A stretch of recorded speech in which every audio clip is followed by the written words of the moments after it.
सर्वप्रथमतः महाराष्ट्राच्या कानाकोपऱ्यातील तमाम मराठा बांधवांना, तमाम शिवभक्तांना जय जिजाऊ, जय शिवराय, जय शंभूराजे, जय भीम, जय मल्हार, जय लवजी। तर जितेंद्र आव्हाड ज्या माणसानी छत्रपती शिवाजी महाराजांचा अवमान केला, तर जितेंद्र आव्हाड साहेब, सर्वप्रथमतः तुला हाड परत असला विषय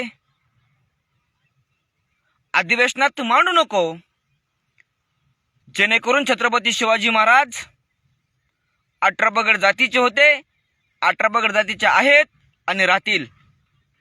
प्रत्येकाच्या मनात योग्य त्यांचं स्थान आहे, म्हणून आव्हाड साहेब कोणत्याच महापुरुषाचा अवमान करू नका, एवढंच तुम्हाला एक शिव फुले शाहू आंबेडकरांच्या मावळ्यांचं आव्हान आहे।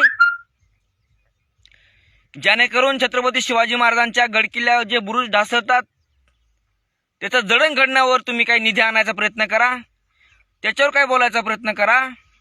छत्रपती शिवाजी महाराजांचा गडकिल्ल्याचा विकास करत असेल तर करा, पण छत्रपती शिवाजी महाराजांचा किंवा इतर कोणत्याच महापुरुषांचा तुमच्या तोंडातून अवमान होता कामा नये किंवा परत अवमान करू नका, एवढीच वारंवार तुम्हाला विनंती करतोय।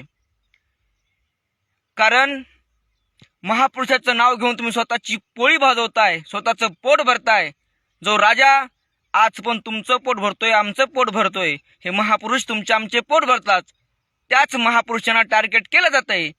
म्हणून वास्तव्य हे लाईव्हच्या माध्यमातून, रीलच्या माध्यमातून बोलावंसं वाटतं, कोणत्याच नेत्यांनी कोणत्याच महापुरुषाचं नाव घेऊन स्वतःचं पोट भरण्याचा प्रयत्न करू नका। कारण ते राजे गोरगरिबाचे, रयतेचे, जाणते राजे, आदर्शचे, लाडके राजे, ह्या महापुरुषांनी 18 पगड जातीसाठी काम केलंय। तुम्ही फक्त काम करताय तुमच्या पोटासाठी, आणि तुमच्या तोंडून कोणत्याच महापुरुषांचं नाव घेऊ नये असं मला वाटतं। कारण तुम्ही गलिच्छ राजकारण करत आहात, म्हणून परत परत सांगावं असं वाटतं, आव्हाड साहेब चल हाड हाड हाड, परत कोणत्याच महापुरुषाचा अवमान करू नका। तर महाराष्ट्राचे तमाम छत्रपती शिवाजी महाराजांच्या मावळ्यांना कडक जय शिवराय, जय शंभूराजे, जय महाराष्ट्र, जय हिंद, जय भीम, जय लवजी, जय मल्हार।